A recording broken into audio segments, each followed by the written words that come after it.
Good afternoon, I'm Teena Gates. I normally say that on the radio and I've been saying it for the last 30 years. So then I'm telling other people's stories. Today I'm telling my own and also my dad's. Now this is weird because this is the last slide. So I'm going to have to figure a way of doing some magic here, but I will. Hang on. Sorry, Teena. Nope. You know what I'm doing there? Yeah. Hopefully, well, Yeah. we'll have a go. Up in the corner if you go from the beginning, over. From the beginning, there we Yeah. go. Lovely stuff. Thank you very much. My willing and wonderful assistant. Okay, so Bring Them Home was a campaign that I started by accident just a couple of weeks ago. And my life has changed dramatically in the last few weeks. My story now is about my dad's story, and this is him, this is the man himself. He's there in the Shelburne in his Louis Copeland suit, and in the other one he's out hiking with me down in the Gappadon Low down in Kerry. At that point he was in his 90s. Last year, aged 93, he was still driving his own car, which was terrifying for me. And then he failed his eye test let him down, and then he got his cataracts removed, and the eye surgeon said to me, for God's sake, don't let him reapply for the driver's license because he'll get it. Now, unfortunately, this year, just a couple of months ago, Dad had a fall. And his life and my life have changed dramatically and utterly ever since that fall. We ended up in hospital. He had an acquired brain injury and he suffered vascular dementia afterwards. And he'll never be the same again, but he's still my dad and still incredibly precious to me. He was in Connolly Hospital, he was in Woodlands for 8 weeks and they fixed him. You can see the picture there. The horrible wounds have gone. That's him sitting in his trendy shirt in a hospital waiting to come home.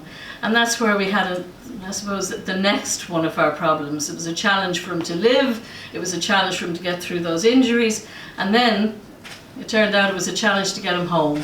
I was told that I'd be going against medical advice if I took him home unless I had a HSE care package because he now needed 24/7 care.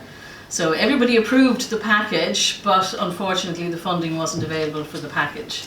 And he was in hospital waiting for something to happen, as we're all still waiting today for something to happen.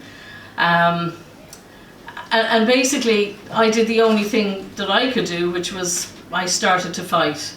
Now, and I fight it in the way that I've, I suppose, lived and learned and spoken and been with a lot of you in this room over the past number of decades.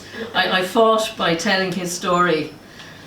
This is Google the dog. I sneaked in to visit him in the hospital, and you can see how frail Dad is, but the excitement of him when the dog came in, and it was a taste of home, and it was a connection with the man that he is and was, because I could see that man slipping away, literally. He was bleeding away in front of me. His life force was leaving him because he didn't know what was going to happen to him, and he kept thinking that he was going to be put into a home. I knew damn well he was not going to be going into a home, not on my watch. But the amount of pressure that I got, the amount of doctors and consultants and specialists and nursing and medical professionals who all advised me that that was the best place for him to be. That was the responsible thing for him. That was the responsible thing for me to do. So I went and I told my story. I wrote an open Facebook letter to the minister which went viral. I woke up the following morning and it had been shared over 1,000 times, and that was only the start of it. So I ended up doing back-to-back interviews on radio right around the country. I ended up talking to, I think, possibly every major newspaper that's out there, Red Tops and beyond. And I went and I tweeted and I tagged all my ministers, and I tweeted and I tagged everybody that I knew that I thought could help in social media. Some of the, like Neil Prendeville down, and look at all the radio stations, they were absolutely fantastic to me. My own News Talk and Today FM, they were absolutely amazing for me. And I tagged all the politicians as we were going along, and the Irish Times pushed out the story as well. They were very kind to me. Everybody was brilliant. And after 4 days of that, well, we found the funding. Apparently it was going to happen anyhow, I was told, but they couldn't tell me that before. Anyhow, I'm not going to moan about it, but anyhow, we got the funding, and it was a day of massive celebration to me, because now I was going to take Pops home. And that's the expression on his face when we took a smiley, when I got him out of the hospital and into the car for the first time. And the dog's there, if you peeping over the corner, that's Google, part of our life. And the wheelchair's in the back. And he has a big gummy smile, because despite being very much into his sartorial elegance, they lost his teeth, they lost his hearing aid. It didn't matter, the staff were brilliant, but there were an awful lot of other people who were going around, and there was a lot of movement in those wards, let's say. But anyhow, that was the grin of him coming home. So what did that mean for me? Because this was another sharp learning curve for me. I never understood what 24/7 was before. 24/7 care. When they said that to me in the hospital, it didn't really mean an awful lot. I suppose when I was writing health stories in the past and I thought about 24/7 care, I thought it was that somebody would need to be living with somebody to keep an eye on them, to make sure that they were fed, to make sure that they were watered, to make sure that they didn't fall or trip. And all of that's true, but I didn't realise that I'd never go to the loo again on my own. Well, not while I was at home, or not unless there was a carer in sight anyhow. Because Dad, although he's still Dad will take the lid off the kettle and put his hand in to see if the water's hot. Dad, because of his condition, he shuffles instead of lifting his feet. So he could be literally beside me and hit the deck 2 seconds later. So I'm walking behind him, nearly holding on to him. And that in itself is a problem, because I want him to live his life. So I have had to learn how to adapt, and I'm still learning. I mean, take it this morning. I have my HSE carer who's coming in between 10 and 11, but I had to pay personally to get a carer to come in at 8:30 or 8:25, so I could be there for the taxi at 8:30, and they're there until I get home today. And I'm not making a deal about the expense, but I'm just explaining that this is how your life changes. But what I didn't figure out about was I needed to have a shower before I came to say hello to all you people. So I jumped into the shower at 7:30 this morning, but I didn't have a carer in place. So the alarms went off, because I've got an alarm under my dad's mattress, so I know when he's about. And also the dog comes running for me whenever he starts to move. So first of all, I have the alarms, and I've got the shampoo in. And then the dog comes barreling into the shower, and I thought, oh, he's up, he's moving, he's definitely... So I ended up grabbing a towel and coming out and bringing him up the stairs so that he could sit on a chair outside my shower while I finished my shower. So I meant to have straight hair, I meant to get rid of my curly fringe, but I'm afraid you've got me all frizzy and fuzzy, because it was an experience getting ready this morning. So again, I've learned a new lesson today. And that's to make sure that I get a carer if I need to have a shower, to come and speak to you all. Thank you very much. Thank you.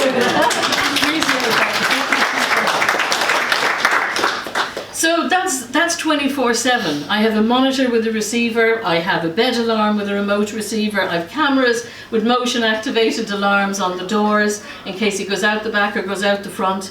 My iPhone app sends me notifications if wherever he is in the house. Google Dog is amazing. She comes running to me whenever she seems to know when he's getting into trouble. And as I say, never go solo to the loo again. So people might say, because it has been said to me already, and I find it stunning that they would, but they do, well, maybe the health professionals were right. Maybe the most responsible thing is to put him into a home. People have actually had the courage to say that to me. So this is why.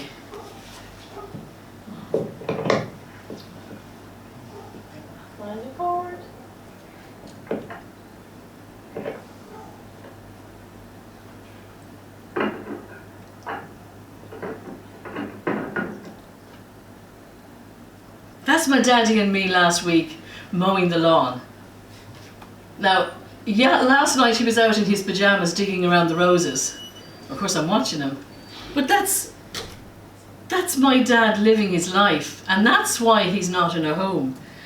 This morning at 3 o'clock, because with Dad he's doubly incontinent, and several times during the night he'll go to the loo, the alarms will go off and I'll go and help him because he can't replace his pad, and depending on what stage he's at, he might make it to the loo, or he might forget where he was going, or he might take his pad down and sit on a chair and go to the loo right there. So the alarms went off at 3 o'clock this morning and he needed a change, so I went and I got him all nice and clean and fresh, and fortunately it was a good night so I didn't have to change the sheets. But I got him back into bed and I tucked him in and I leant over him. I thought he was off to sleep already, and I leant over him and I gave him a little kiss on the forehead, and my hair brushed across him, and he started to giggle and he said, "It's like being kissed by a hairy horse." That's why my dad's not in a home, you know. I'm storing all these wonderful moments. I have this album of memories that I have the privilege to build. Every day's a gift. Oh, it's a challenge, it's exhausting. I had a friend who texted me yesterday, and she was asking me, could I go for coffee, like, you know, and I ended up sending her an A4 page of the reasons why I couldn't go for a coffee. It's exhausting. I mean, I haven't had 4 hours sleep on the trot since he came out of hospital, but I wouldn't swap it for the world. It's the biggest privilege, it's the biggest adventure, it's the biggest learning curve, it's the most amazing experience that I've ever had, and I wouldn't trade it or swap it for the world. But I have to say, I fought for that care package for Dad to get him home. I didn't realise until I actually got it what a difference it's made to me. Just to have somebody to come in to share the burden. Because when Dad's manic, he'll ask me, it's like having, you know the what ifs man, you know, the children when they're asking questions. Well, that's like Dad would be on speed. He could be for hours asking me. I couldn't even send the slides to the lads here yesterday because I actually couldn't concentrate long enough to open the laptop because he's having such a great day and he's so excited, and I can't not engage with him because it's just such a wonderful thing to see him in such a good mood, because there are bad days when he's afraid to go outside the door. He from somewhere develops agoraphobia, and then he might be afraid to let me go out the door. And if I'm trying to go outside, that's, you know, he'll start crying because he'll say, it's too windy, the storm will get you. So, like, you know, the good days I totally treasure and everything becomes secondary to him. So I want to make the point, people don't understand what 24/7 is. People don't understand what a fall risk is. People don't see the laundry. Every day the sheets, every day maybe 3 pajamas. People don't see that. But also it's important to stress that they don't see the joy either. It's a mixed chalice. It's the most wonderful, wonderful privilege, and it's the biggest challenge that I've ever had either. And it's hard to complain if you're a carer. I find it really difficult to stand here and say that it's difficult, exhausting, exasperating, frustrating, and really tiring to look after my dad. I feel very uncomfortable admitting that, because it feels like you're failing or you're being, disloyal, and nothing could be further from the truth. But hundreds of people helped my initial letter and my initial posts go viral. And I promised I wouldn't leave them behind. And it's difficult to complain, so I'll complain for them. But I'll tell you this, I understand social media. And I will for free teach every other carer in this country to understand social media too. And if you think you can forget about us because we don't have the time and we're too busy caring to come after you, well, I'll tell you, there's an awful lot of us sitting in sitting rooms right around the country who might be about to change minds. So, still waiting, still asking, still struggling, but still loving, and about to start shouting very, very loud.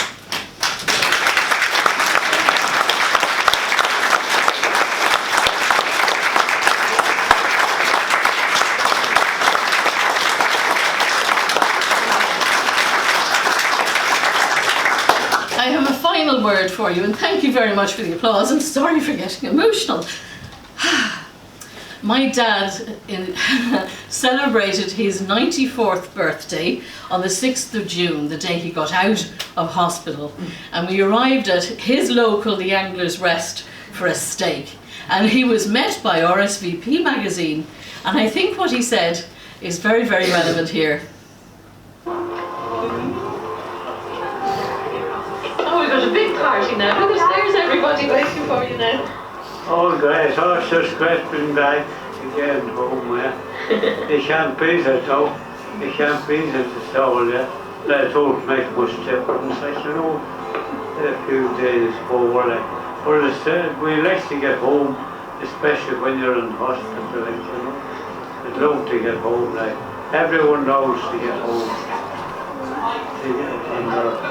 When they're in hospital, yeah. Oh, you're my superstar. That's terrible.